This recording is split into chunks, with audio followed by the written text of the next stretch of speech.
There is sitting on top of it up there a little box that's called an ASI Air Pro. There is a guide camera on an off axis guider contraption. And on the back of it sits a real astronomical camera. Mhm. That is a cooled camera. Here are the guts of the brains of what I now use. That little ASI Air Pro that you see on the left, the little red box on the left, is essentially a computer.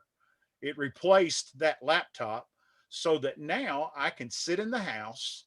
And in fact, as we are talking tonight, my laptop is laying beside of me and it's taking images out in the backyard of M78, Messier 78 while we're talking. You don't miss a clear night if you get one.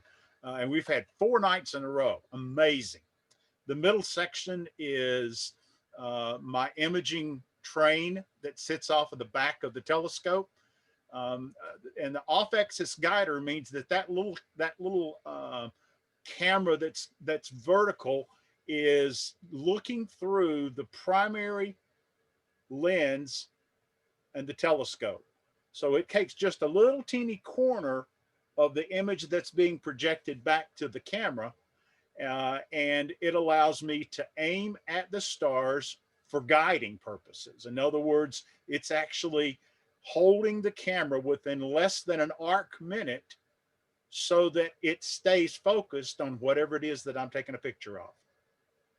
Behind that is an electronic focusing wheel, and it has 6 filters in it for light pollution and for managing my image as far as color goes. And then, of course, the Astro camera, which by all standards, that's $1,000 camera, and that's a cheap camera compared to what you can find out there now. Mhm. Sitting on the far right is the new electronic focuser, which means I point at a star and say, focus the telescope, and it focuses the telescope so that I've got pinpoint stars to take pictures with. All right, so from the Canon with a Rokinon lens, I said it was a Samyang, it was actually a Rokinon, to the ZWO one shot color camera, which is perfect for deep space photography and planetary imaging. It's only an 11 megapixel micro four thirds sensor. For those of you who are camera buffs, you know this. It actually is thermoelectrically cooled down to minus 35 degrees below ambient temperature, just to keep the images less noisy, as you can imagine. And that's a Celsius minus 35 degrees. And so you're seeing that astrophotography camera complete with the cooling element, the powering, the USBs in, the USBs out, because all of this stuff has to be interconnected to work. Well, if I haven't scared you off and said, wait a minute, I think I'll just stick with my land photography, I want to just share with you a couple of things that I want you to consider. Jim has already asked me, well, what does it take to get into this? And so I want to give you a little bit of time to absorb what's on this page. Consider buying binoculars first. They're easy to use, easy to store, they're ultra portable. You can see large sections of the sky at once, and you really can pick out planets and some uh, celestial objects as well. And you can use them in the daytime too if you get tired of looking at the stars. But before you buy a telescope, I want you to ask yourself these questions. How well do you know the night sky? Can you find the Big Dipper? Can you find Polaris? Can you find a planet and know that it's a planet? Finding objects is not so easy unless you really spend some time outside. You really need a go to computerized telescope mount, and it's costly and a pain in the neck to set up and to master and learn how to use because it has to absolutely be rock solid and it has to absolutely allow you to keep that camera and that mount and that telescope still for a period of time to take pictures. It's not like a thousandth of a second. You're talking 30 seconds, 60 seconds, 300 seconds, 600-second images, the length of the images. Can you imagine holding your camera still for that long without it being on a tripod? Yeah. Imagine, if you would, the fact that the camera has to move during that 300 and 600 seconds. If you've not ever paid attention to it, you will notice that what you're looking at in the sky is constantly moving. Where are you going to do most of your observing? City residents going to need to probably cart it to a dark site, like you guys that went out to Utah. Where do you think you'll be in this hobby in 3 years if you tackle this? If you really like it, you'll outgrow a small scope in 6 months. So you have to think about that before you start buying scopes. Eventually, you'll pursue the photography. Then you'll need a sturdy motor driven mount that tracks the sky accurately. Telescope diameter dilemma. Most sky objects are very dim. Telescope needs to gather large amounts of light. Therefore, the larger the diameter of the scopes, the better than the small ones. Oh, yeah, but the larger they are, the more expensive they are. And they're more bulky and less likely to go outside, especially in cold weather. I won't read all of this to you, but I wanted you just to kind of get this. And by the way, Jim and guys, I'm going to let you have a copy of this slideshow that anybody that's really interested can have that for the knowledge that you find in this show. Um, David, yes, I've got an app on my phone. I'm sure there's lots of them, but it's called Skyview, yeah, and you can put in any word in the search field, and it'll help you point the phone in the direction of that particular object in the sky. It's very fun to play with. it is absolutely fun. If whether you're an Android or an iOSer, I will tell you point blank, and I'll show you some in a few minutes, some apps that you need to go and get, whether you're going to be an astrophotographer or just want to learn something about the night sky. You're absolutely right. Those apps are free and they are fantastic. They really are. If you decide to get a telescope, you're going to want to think about what kind of telescope. Do you want a refractor, which is essentially in the front lens and out the back eyepiece for viewing? And that's usually a more wide field of view because you can see that it's not very large in diameter, which means it's going to be a larger field of view than it will be if you move to the reflector or to the Schmidt-Cassegrain, which is what I have now. In fact, I have both the reflector, which was the first one you saw, and the second one, which is the Schmidt-Cassegrain. And here are some other images that kind of help you to understand the differences between the three primary types of telescopes. A refracting telescope means the light comes in the front and goes out the back. That's pretty simple to say it that way. A reflecting telescope, the light comes in the front, goes to the back, hits the primary mirror, comes up and hits a secondary mirror, and then allows you to see through the eyepiece. Now, as you can imagine, what that does is that means that I don't have to have a scope that's twice as long because the image is allowing it to bounce and reflect, therefore allowing me a better view, closer view, without having to have a longer refracting telescope. And then finally, a catadioptric telescope or a Schmidt-Cassegrain, which is what I have. Look what it does. Light comes in the front, goes to the back, hits the primary mirror, comes back to the front and hits the secondary mirror, and then goes back to the back again and out the eyepiece or out to your astrophotography equipment. So again, the smaller size, but because of the way the light comes in and bounces and comes back to the eyepiece, you don't have to have as big as you might have to have if you were doing a refracting. Now, if you take just those arrows, those red arrows, and you think about just using a refracting telescope, and look what you'd have to have if you tried to do that with a reflecting. So you take the red arrows going left and right, and you'll have to stretch your refracting telescope that long to get the same field of view and depth of field. Do that again for the catadioptric. Now you're looking at 3 times. I mean, the thing's going to be like a football field. Not really, but it's going to be a lot longer, which means then you're going to have the piece to hold the thing still. And that's why the reflecting and catadioptrics are such great telescopes for astronomy and astrophotography. Well, if that's not enough to get you disinterested in this hobby, the next thing you got to deal with is light pollution. And I happen to know that you guys live in a Bortle scale that's somewhere. If you look at the scale down in the bottom right hand corner, look what it says you guys are, 5 to 7. Now you get down to the green, that's starting to get into darker skies.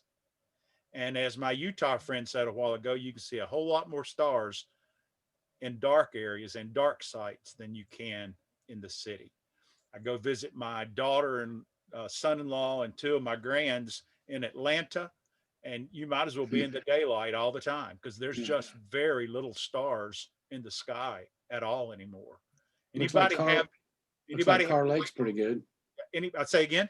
It looks like Car Lake is in a pretty decent area. Yeah, yeah, yeah. And my son is building a house in Denton, which is down near the Urari Mountains, and I can actually get some Bortle 2, Bortle 3 down at his house, which means you know what that's going to mean when he gets built down there. I'm going to be down there doing my telescope, my photography.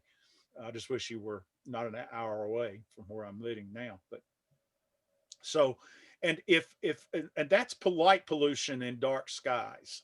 So just think about it for a second. When you walk outside between the lights in the neighborhood and the lights of the city, how do you see stars at night? How many stars do you see? You guys, have you noticed it? Have you paid any attention and noticed the difference? And if light pollution weren't deterrent enough, the sure way to cloudy skies is to buy any kind of new astronomy equipment. So you can buy an app. By the way, that was an app, by the way, that told me the light pollution. And I've got an app that says it's good to stargaze, David. Tonight's going to be a fantastic night. You got not bad wind chill. You got very little cloud cover. The visibility is great. There's 0% probability of any rain. The weather looks good. The light pollution's 5.1 where I'm sitting. So that's okay. With a light pollution filter, I'm going to be okay. And I'll even see what planets are up tonight. Look what time that says it is. Tonight at 1600 hours, which is how much, some of my military friends? What's that going to be? 8 o'clock. 1600. Think about that. 4 o'clock. 4 o'clock. 2 hours later, guess what happens? Not good to stargaze. You got wind chill and you got 16% cloud cover. You've pulled all your equipment out because it looked great at 4 o'clock. At 6 o'clock, there's clouds. You can't take pictures if there's clouds. I promise you, I've tried it. Well, if that wasn't good enough, I'm going to give you 4 apps that if you get into astrophotography, you need to get. And somebody mentioned one of them a while ago. My choice is an app that's called Sky Safari Pro. And I can actually use this first one to help me point to Polaris. The second one helps me to point to whatever I want to look at in the sky and helps me find that. If you don't have the app called Sky Safari, you don't have to buy the pro version. Just buy this version. The simple one's free. And you can say, I want to find anything. You can go in there and look for it. You can even connect this app to your telescope and it'll help guide your telescope. It'll tell you what size an image is going to be in your telescope. And you can do time travel and it'll tell you what it's going to, where it's going to be in an hour from now or 2 hours from now or 10 years from now. So you can really plan and track and keep up with observation list and really use that as your primary tool from that perspective. This little tool called AstroAid will actually say, okay, what kind of camera do you have? What kind of eyepiece do you have? What kind of reducers do you have?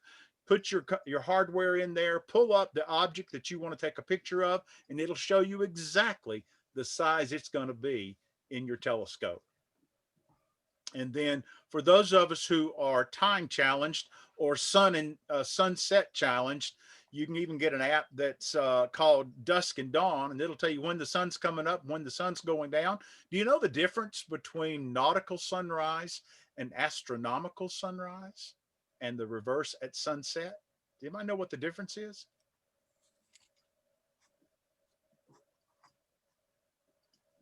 No. Nautical just means the sun has dipped behind the skyline, just out of sight. Astronomical sunrise and sunset is when the stars are actually visible and you can begin to take images. So there's a difference. In civil sunset means that the sun is just setting. Nautical means the sun is gone and we're beginning to see the very, very brightest stars, which, by the way, I could have asked another Alex Trebek question. What's the brightest star, not planet, but what's the brightest star in the sky? The sun.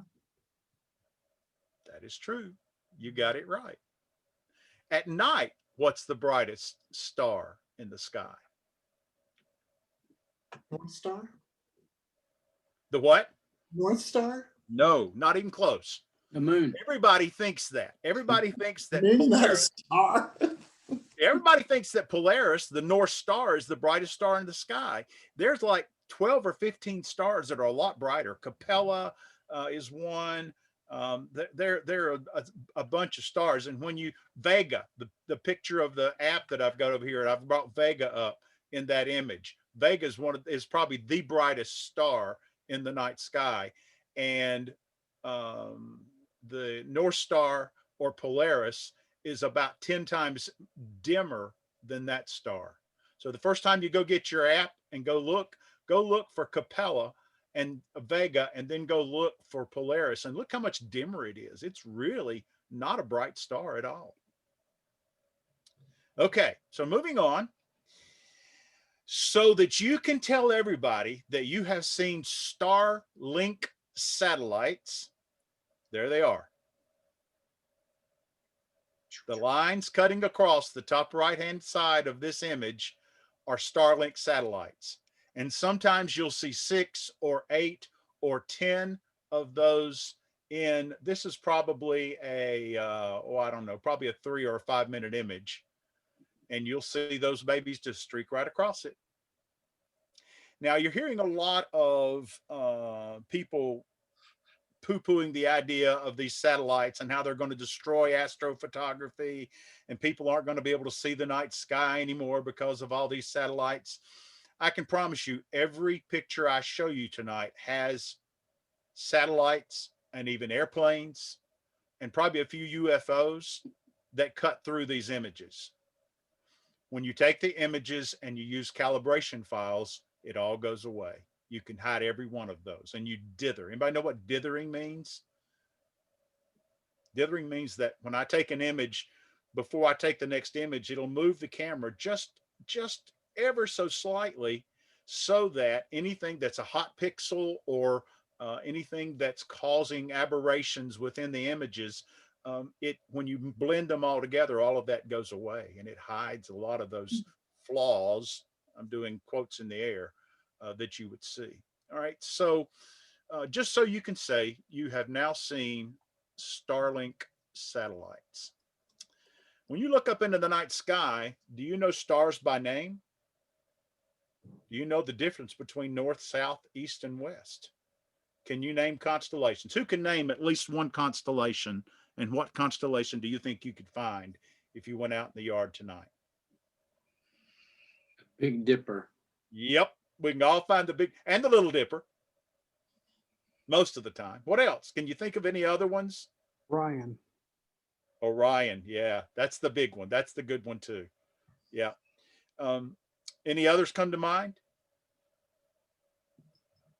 There's a lot of Gemini. That's right. That's right. That's right. all the different, I guess, zodiac signs are there. All the zodiac signs, yep, those are all, yes, absolutely. And that app that I showed you, that Sky Safari app, you can tell it to turn on all the constellations, and then when you point at the sky, it'll actually make the image, the picture of the whatever it is that that zodiac sign is, or whatever that constellation is. And so you can really begin to, I don't know about you guys, but when I look at these constellations, sometimes I sure have a hard time making out exactly what they intended that to be when they called it that particular constellation. Sometimes I have a tough time with that. Let me tell you about the best thing that's happened to astrophotography in the 21st century, as far as I'm concerned, and it's called plate solving. Plate solving is best thing since sliced bread and red headlamps if you're outside at night. With a computerized setup, you just tell your telescope what object you want to image, and that mount will slew to the sky, move to the sky where that object is supposed to be, because you balanced and polar aligned the telescope. It will take a picture, match it with the Internet Encyclopedia of Sky and Star Images. That's not the name of it, but I just named it that. It will tweak and center the object of your affection directly in your field of view. You don't have to go find nothing. It finds it for you. It still helps to learn the night sky. Get that simple app I talked about of Sky Safari or whatever one you want to use. There's a ton of them. And it will even allow you via augmented reality now to see if you have obstructions of the house or trees where you want to look. So you can see all of those things in it as well. Anybody know what a batten-off mask is and what it's used for? If you're going to look at night sky with a camera, go get a batten-off mask, and you can get them in all different sizes, as you can see. A batten-off mask laid across your telescope lens or your camera lens will allow you to focus in the night sky. Anybody ever tried to, did you say you tried to focus on the moon when you were taking pictures of the moon? Go get yourself a batten-off mask if you're going to take pictures of at night sky, because it's real hard in a camera to look through a camera viewfinder and find and focus on anything in the sky. Can you spell that for us? Batten-off, Batinov. You can tell this guy's actually cut his own out in this particular image, but you can buy batten-off masks to go on any camera lens. And when you do that and you then shine it on a bright star, it allows you to see what I am seeing on the left. And no, that's not the Bethlehem star. That is the batten-off mask creating for me this image. And all I have to do is focus until the center line transects the V on either side of that star. It is the simplest thing that you've ever seen in your life. And you're thinking, that sure was easy. And I can guarantee you, if you're going to take pictures of the night sky, that will give you 1,000% chance better of focusing on that night sky. Here's another little tip.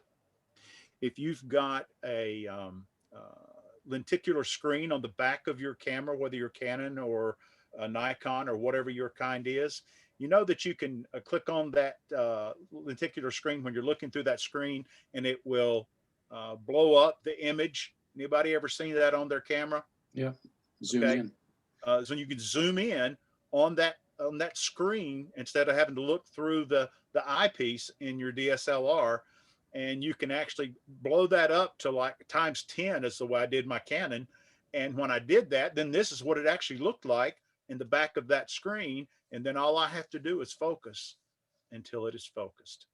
That is something that you will enjoy having, is a Batinov mask that was created by a gentleman named Batinov. I think he was Russian.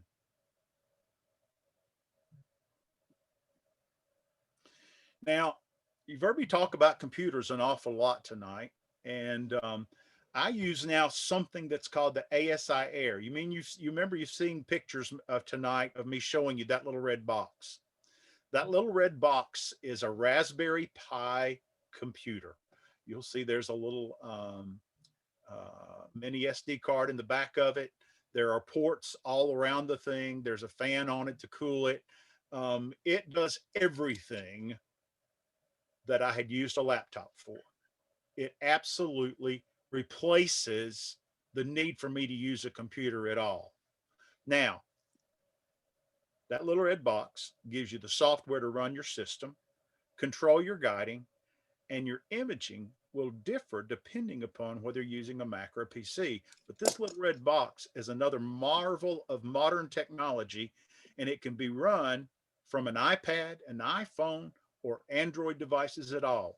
I am right now seeing, sitting right beside of me, I've got an iPad 12.9 Pro sitting right beside of me in this during this presentation. I could actually swap and show it to you.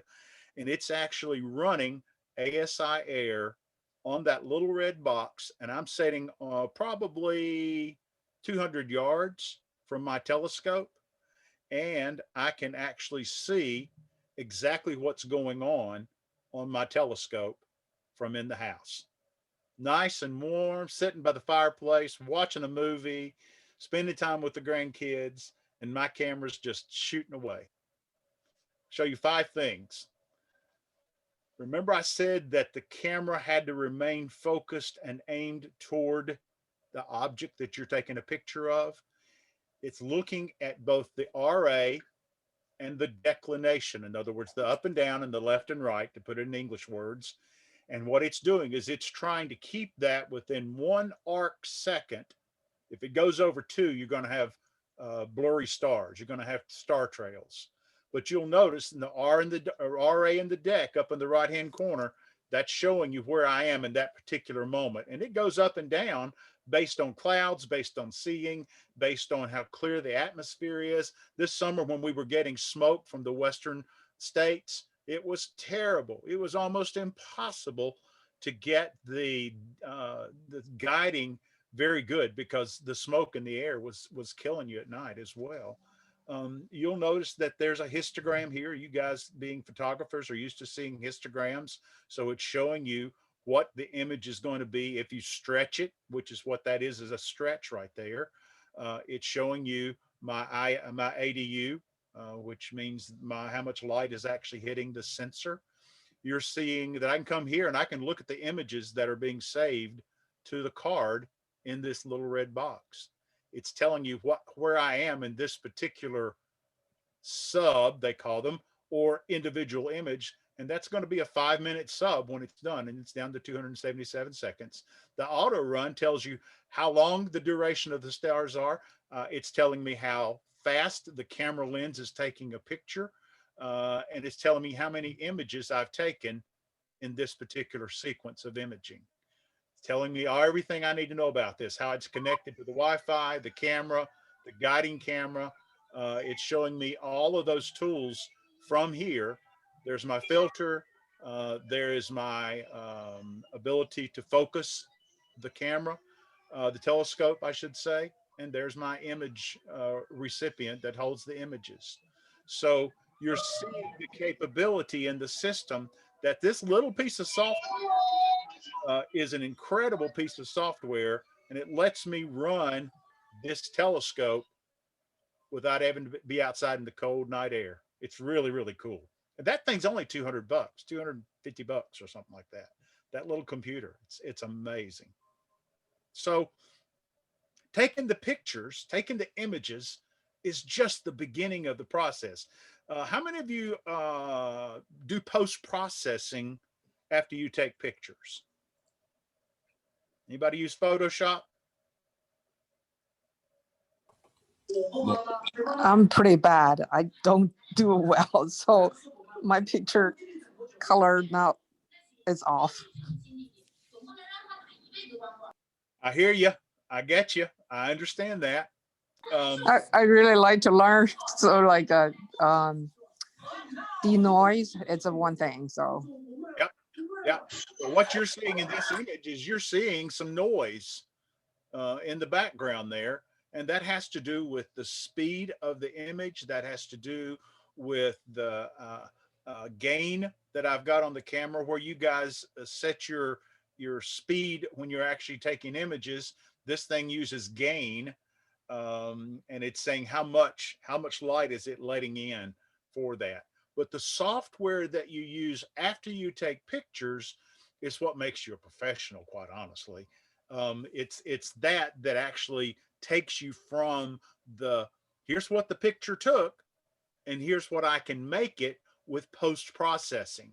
I will tell you point blank that when you're doing astrophotography, the chances of you taking a picture like this is a picture and it being something that you can present is nil, not going to happen. Forget it. Every image has to be post processed. This 5-minute image will end up being 48 images that then you stack.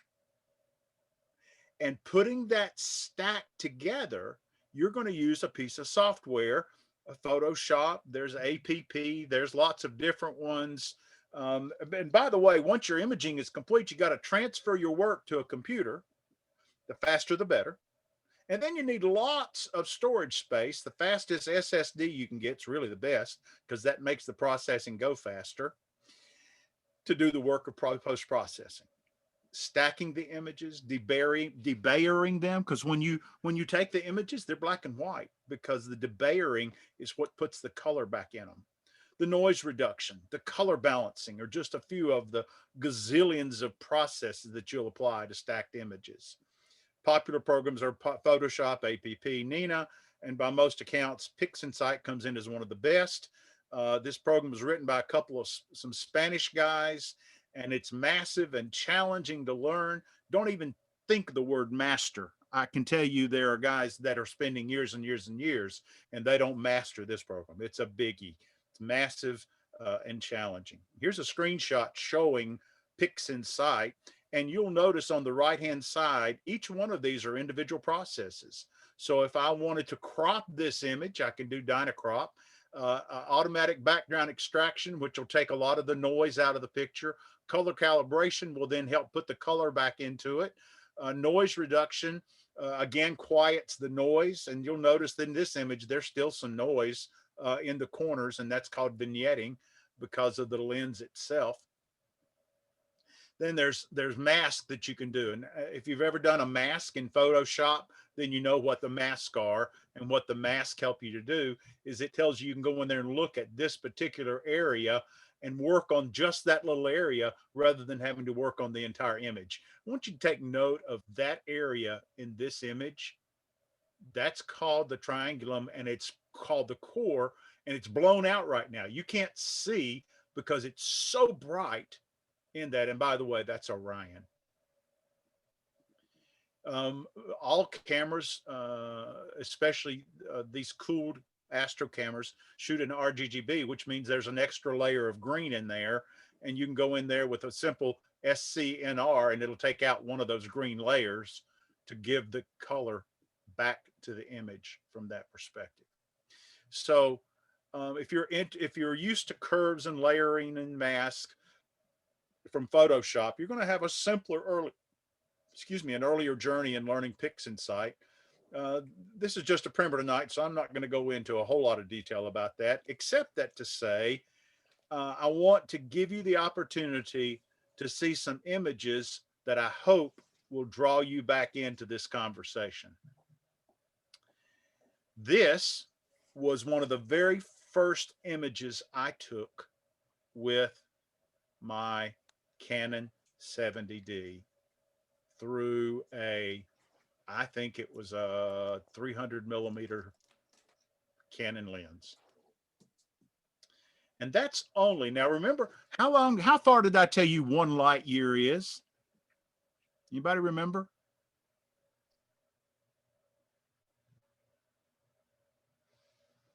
It was that second number I gave you. Does anybody remember what it was?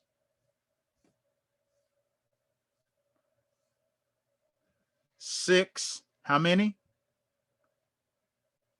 Trillion, 12 zeros, 9.4606 times 10 to the 12th power.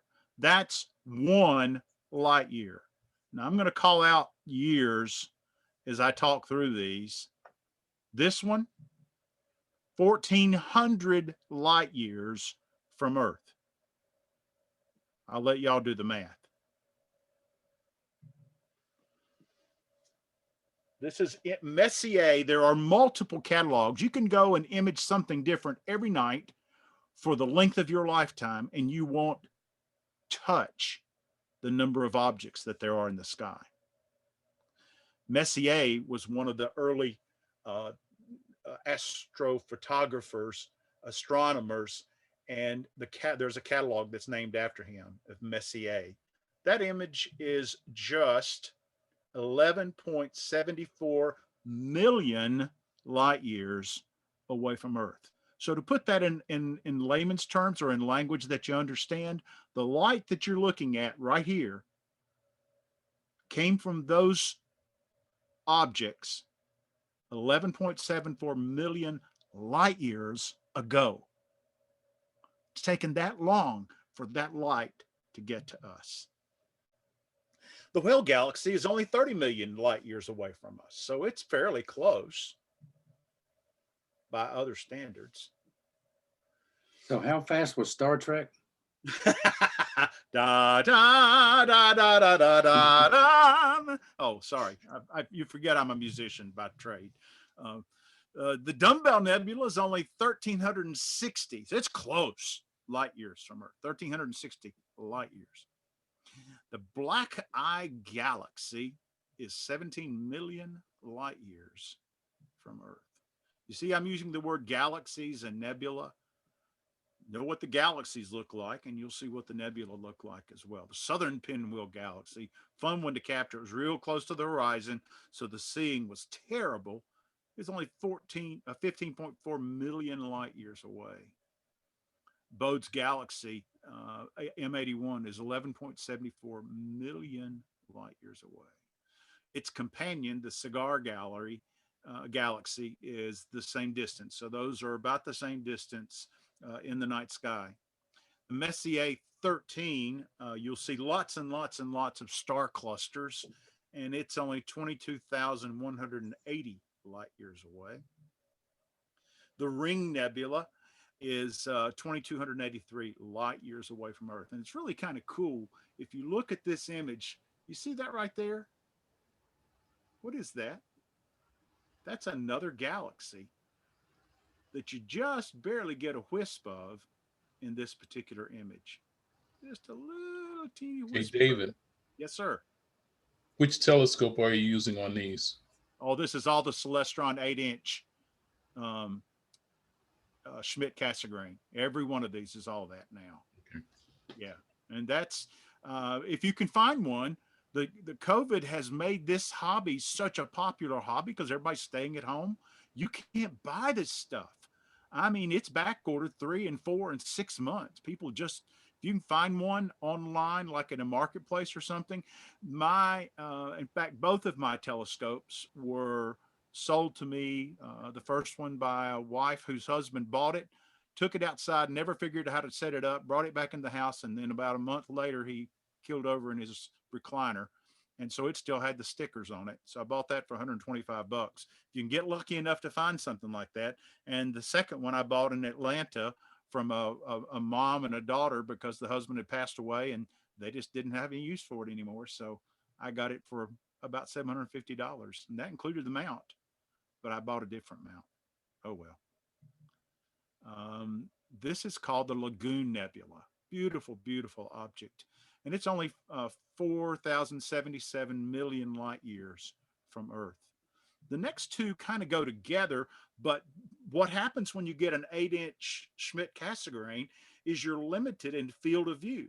In other words, your binoculars, if you would, or your the mirrors will only let you see a certain size of an image. Well, this one and this one are together in the night sky. And if you've got a refractor that's got a 4 or 5 or 600 millimeter view, then you can get both of these in one image. You can also use what's called mosaics, and you can take pictures of different areas, and then you can put them back together from that perspective. And the post-processing software will even assist you in doing that. I'll tell you a secret. I haven't touched mosaics yet. Not gotten there yet.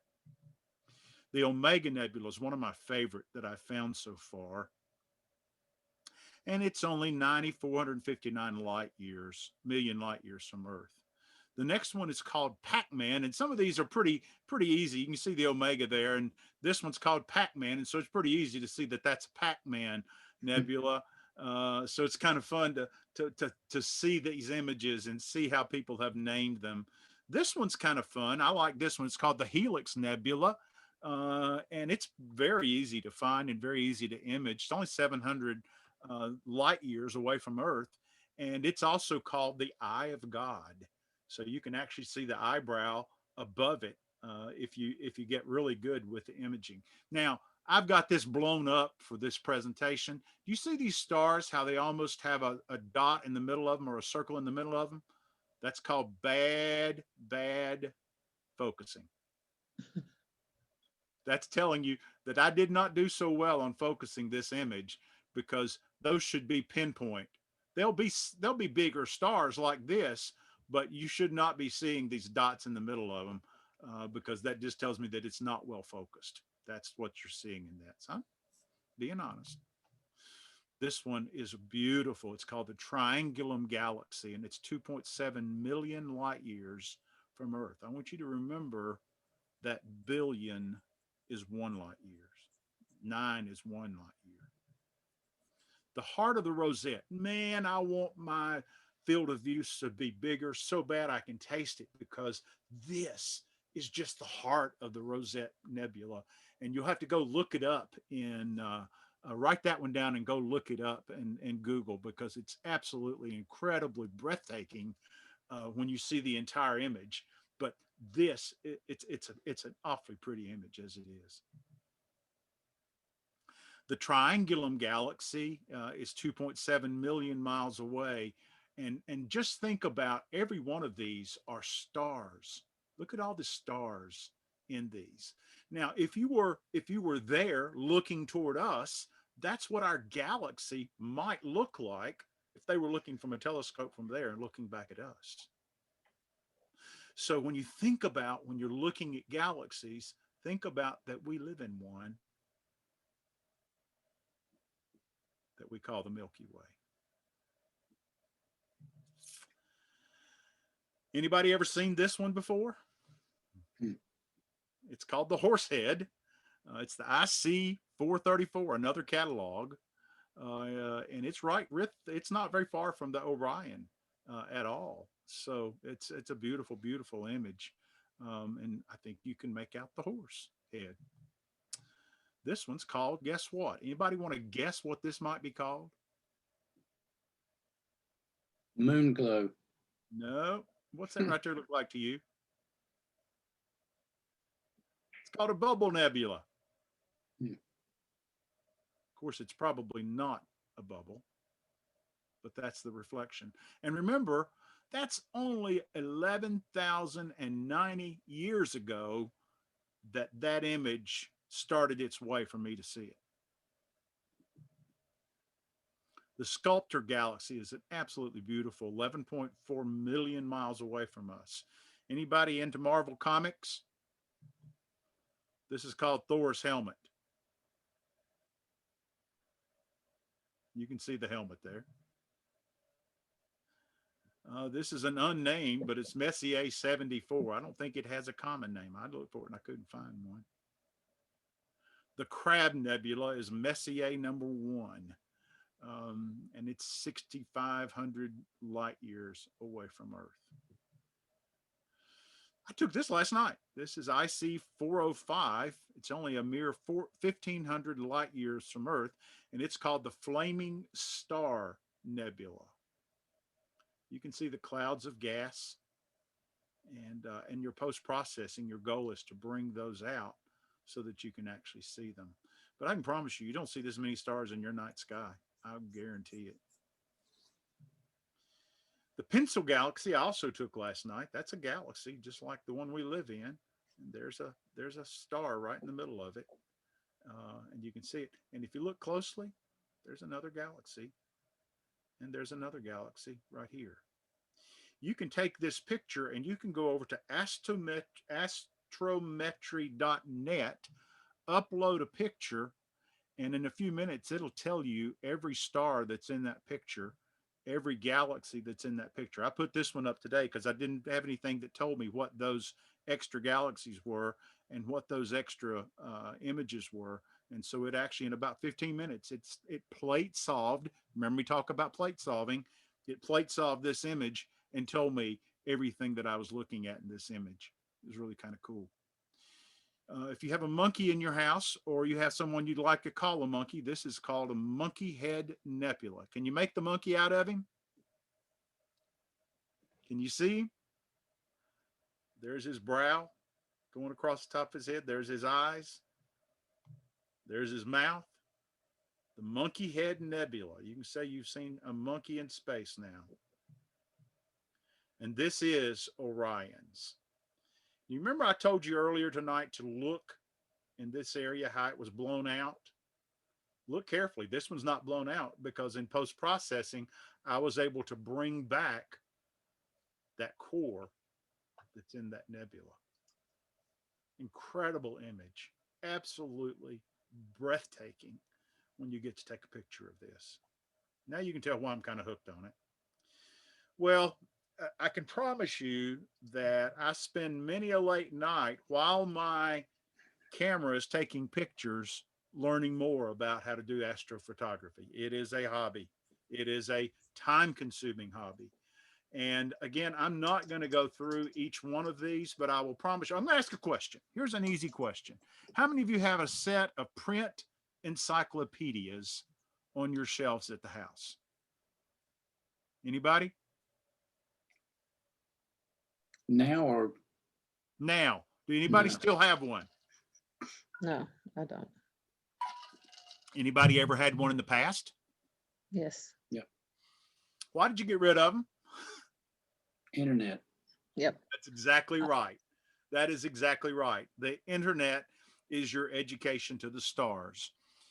Here are a few resources for your casual hours and hours and hours and hours of perusal and learning. And they're just fantastic. There are some websites here, and there is several YouTube channels. YouTube channels is where you learn as much as anything, because they'll walk you through every step of every process.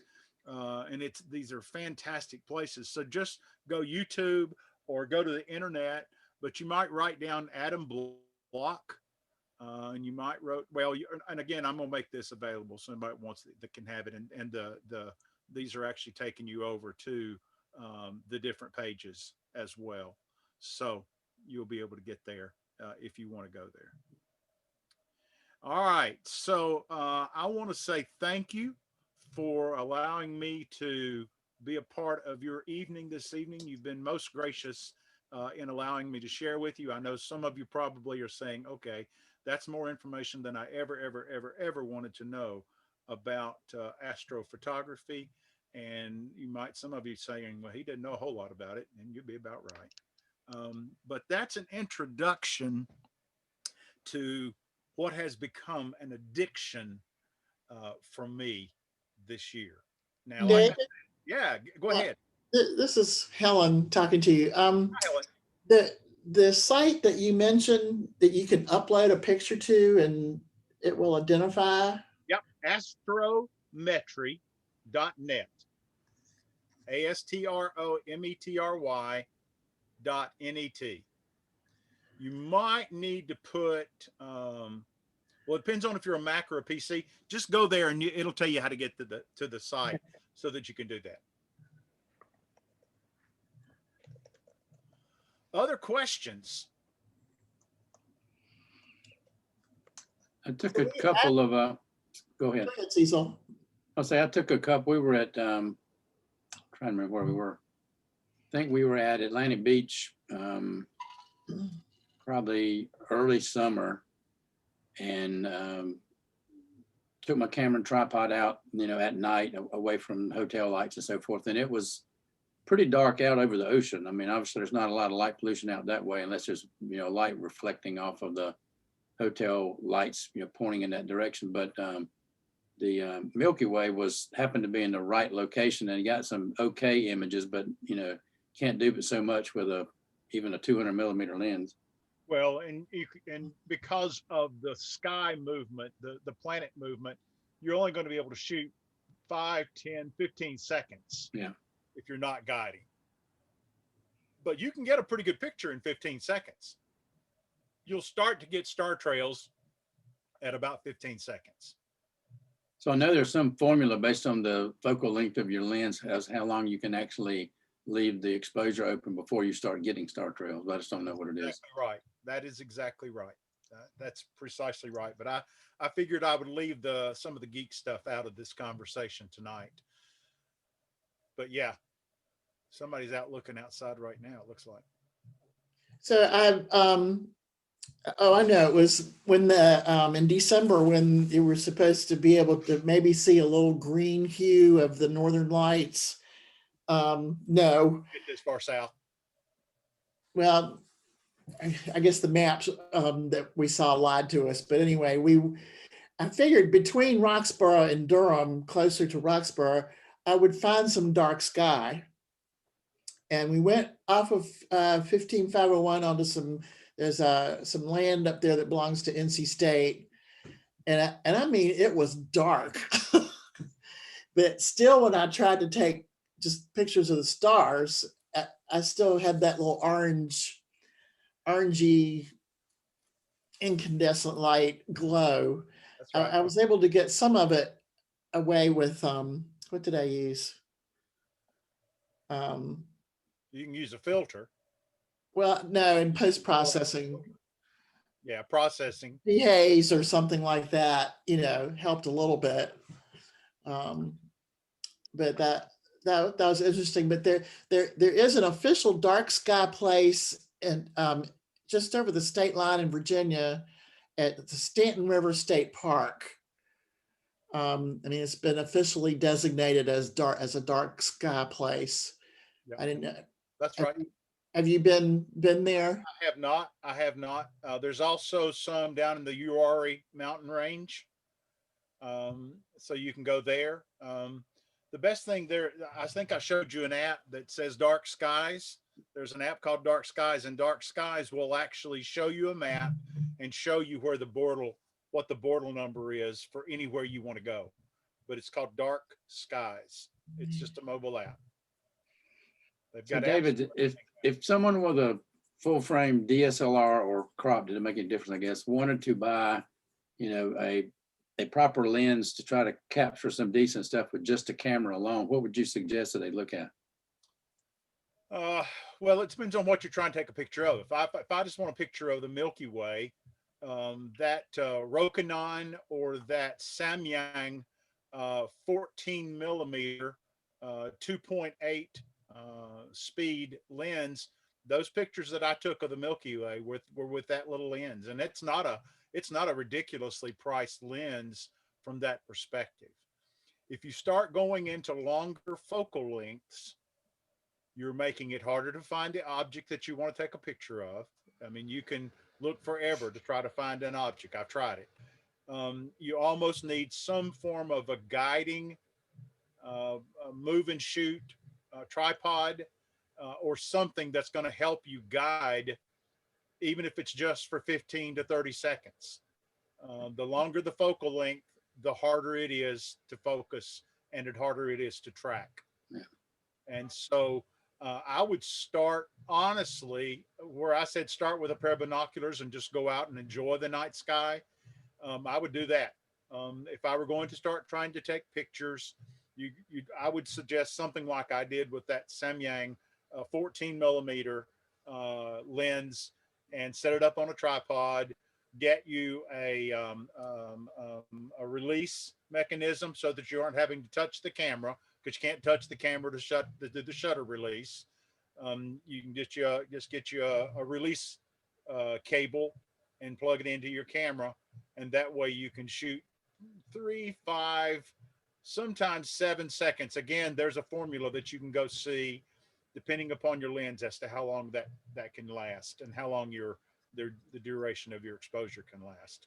You have to also take into account the speed of your camera as well, and the speed with which you're shooting. Somebody said they tried to do a bunch of moon shots. Moon is a lot brighter than you think it is, as far as being able to take pictures of the moon. Great place to start, though. It'll get you hooked, I can promise you. Other questions? Well, David, if I can jump in on that, photographing the moon, I've always been taught that the moon is nothing more than a rock that's lit by the sun. So the formula for a bright sunny day exposure will work for that. That is correct. But the length of that exposure is going to be a lot shorter than you think it's going to be. Right, exactly. You'll also do well to get like a moon filter to take the bright glow off of the moon. You can put a moon filter on. It's a lot like a polarizer from that perspective. Not a polarizer, but a moon filter specifically designed to take some of the harshness off of that so that you can see the actual details of the moon. I will promise you one thing though, you're not going to see the Apollo moon landing through your cameras. It's not because it didn't happen. It's because you don't have that kind of a camera. In fact, it doesn't. That is okay. You know, we all know they landed in Arizona. We all know that. We're not going to go there. Okay, David, are you doing stacking? I am absolutely stacking. Okay. When you saw How that many, picture of how many in you stack? the more the better. The more the better. The more you stack, the better your quality of the actual image when you finish doing it. It is absolutely going to change the quality when you stack it and then when you post process it. Eddie, that is exactly right. But I have stacked as many as 500 images. Oh, that many. Wow. Yeah, most of the time. And remember, let's say that it's a 300-second image. That's a 5-minute image. Right. So you're going to get 12 images in an hour. So, and you can go and you can take images for 3 or 4 or 5 nights in a row. And then you can put all of those images together. And then you got to fight the clouds. You got to fight the weather to get the time to get those subs. But yeah, absolutely. The better, the more, the better. Okay, so you take images from several different nights and put them in your stack also? Yes. Yeah, and you can actually even take different length subs. You remember that image I showed you of Orion, how the core was blown out, and then the last image wasn't blown out? Right. Well, I used something called HDR, and a process in my software, and what it does is it lets me point out that little section of the center, and then turn it down and change the actual exposure on that area. You can do some crazy things with the software. It's amazing. David, what software you use for the noise? Denoising, well, you can actually use Microsoft Imaging. You can use Photoshop. You can use. What kind of phone do you use, Lou? Just iPhone. Guess what?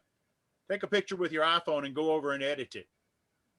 You can do all those things. Yeah, the color are or not as a good. I saw what some AI That's right. That's is correct. is there's a one called an AI? There is. It's Luminar. Okay. AI. Yeah. Is Yeah. that the best one? No, there's no such thing as a best one. There's the one that you learn and the one that you use. Okay. There's not a best one. How many of you drive an American-made car? How many of you drive a Japanese-made car or a European car? How many of you drive a Tesla? you know, whoever drives whatever they drive, they're going to say that's probably the best car to have. The same thing Okay. with software. Uh, I have a very close friend that he won't touch PixInsight, but he loves Photoshop. If you go to the YouTube, you'll have folks on there that swear by Photoshop. You'll have folks on there that swear by PixInsight. So there's not really a or best software. It's the one that you'll learn and use. Yeah. Okay. Lou, a lot of people now are making AI software. If you look at Topaz, Topaz has the denoise AI. Yeah. They're starting to put AI behind everything that they put out now. So That's right. Just, I don't know, many of you heard, I use a sort of like a called a Plan It Pro. Is a app you can download to your phone, and it tell you the sky and tell you the like sunrise and tell you the star, the location, and you can search limited to like the days, and you want to go you know, certain location, and it's a pretty fancy, there's a lots of feature in there. um it just it to the point, it maybe it's too fancy.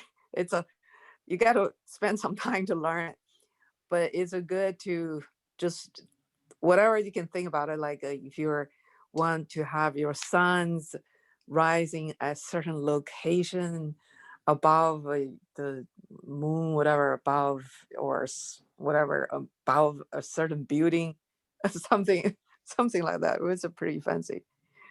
Lou, you're absolutely right. In fact, there are so many. I have an iPhone 12 Max Pro, and I will tell you 5 apps to go look at that are free, and then you decide which one you like better. Sky Uh-huh. Safari, Stellarium. A lot of folks live by Stellarium. Stellarium. Star Walk is a very simple but a wonderful, really, really wonderful app, and it's called Star Walk. In fact, it's Star Walk 2 now. You've also got Luminos, Luminos, and Observer Pro is a good one as well. But I think I would look at Sky Safari and Stellarium, and Star Walk 2 would be the 3 that I would tell you to start with. I saw Skyview is like charging, like a starting charging fee for. Right. Yeah. Is that right? What happens is if the more they put into them, Yeah. the more stars they put into. But I can promise you, they're putting 80 and 90 and 100 and 200,000 star catalogs in them. Forget it. You're not going to see those from an iPhone anyway. What they give you for free. I said do Sky Safari Pro, and that's overkill.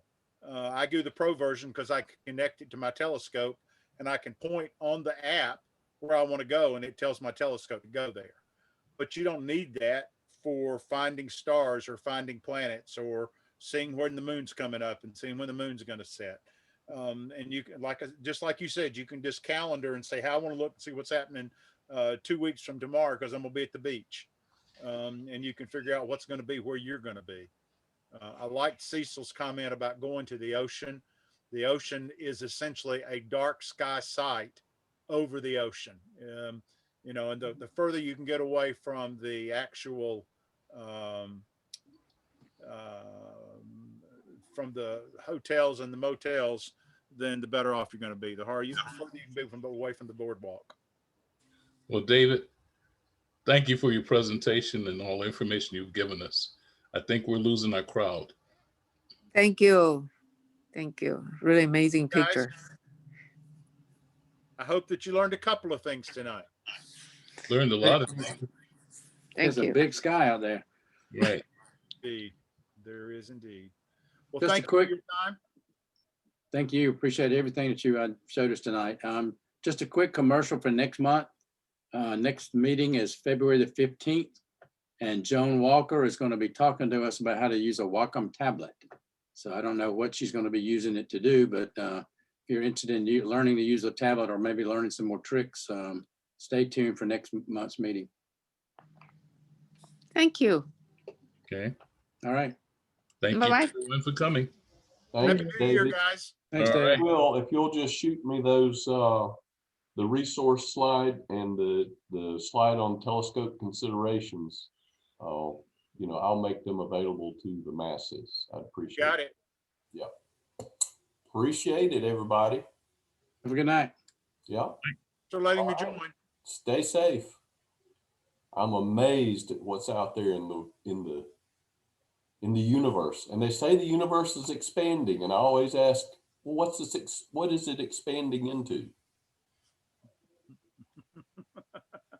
You I just find had the to ask answer the to that, let me question. know. All right, good night. All right. Good night, all. Oh, and David, well, I'll get it later.